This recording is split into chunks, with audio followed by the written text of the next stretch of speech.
Digital स्वाध्याय.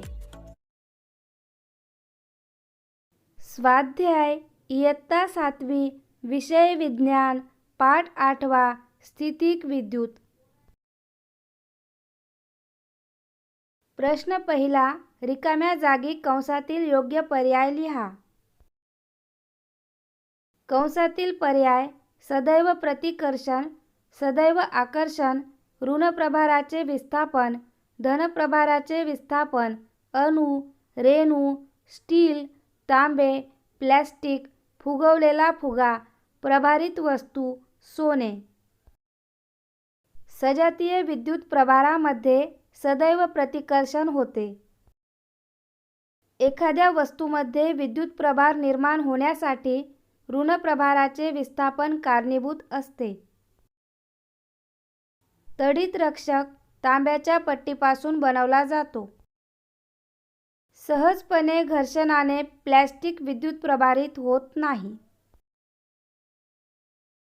विजातीय विद्युत प्रभार जवळ आणल्यास सदैव आकर्षण होते.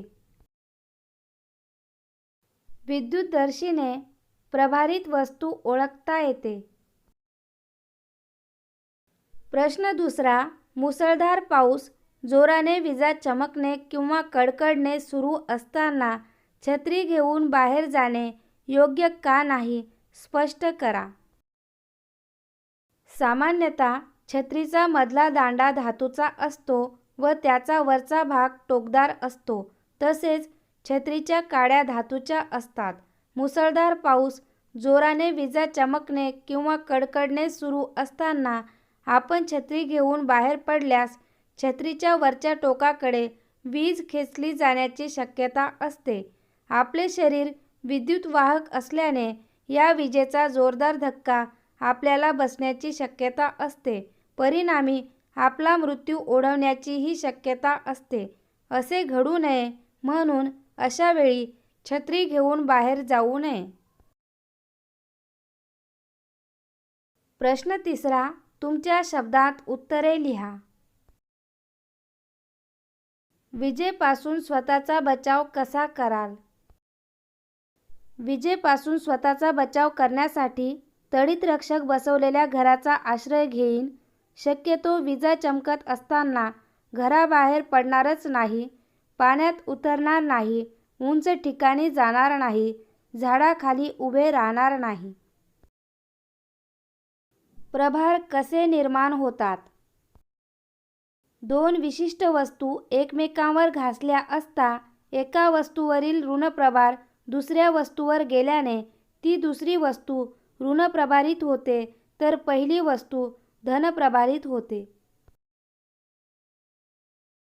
तडित रक्षकामध्ये वीज जमिनीत पसरण्यासाठी काय व्यवस्था केलेली असते? तडित रक्षक तांब्याच्या एका लांब पट्टीने बनवलेला असतो. याचे एक टोक चर्चसारख्या उंच इमारतीच्या सर्वात उंच भागावर बसवलेले असते. या टोकाला भाल्याप्रमाणे अग्रे असतात. दुसरे टोक जमिनीच्या आत बिडाच्या अथवा तांब्याच्या जाड पत्र्याला जोडलेले असते. जमिनीत खड्डा करून त्यात कोळसा व मीठ घालून हा जाड पत्रा उभा केलेला असतो. त्यात पाणी टाकण्याची सोय केलेली असते.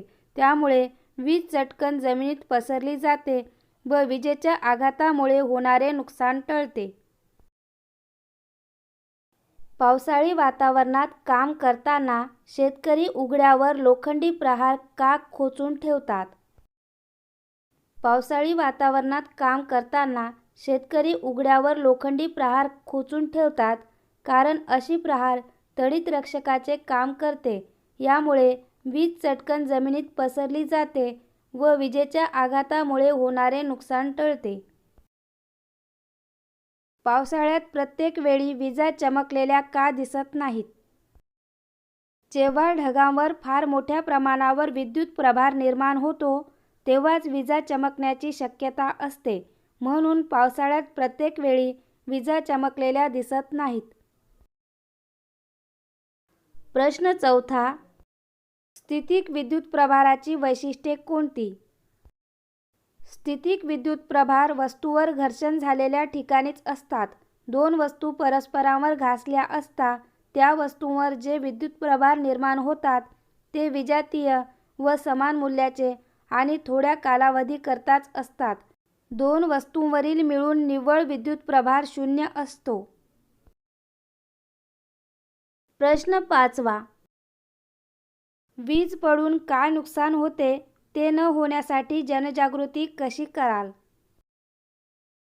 वीज पडल्यामुळे झाडे जळून जातात, इमारतींचे नुकसान होते, प्राणहानी होते, घरातील विद्युत उपकरणे निकामी होऊ शकतात.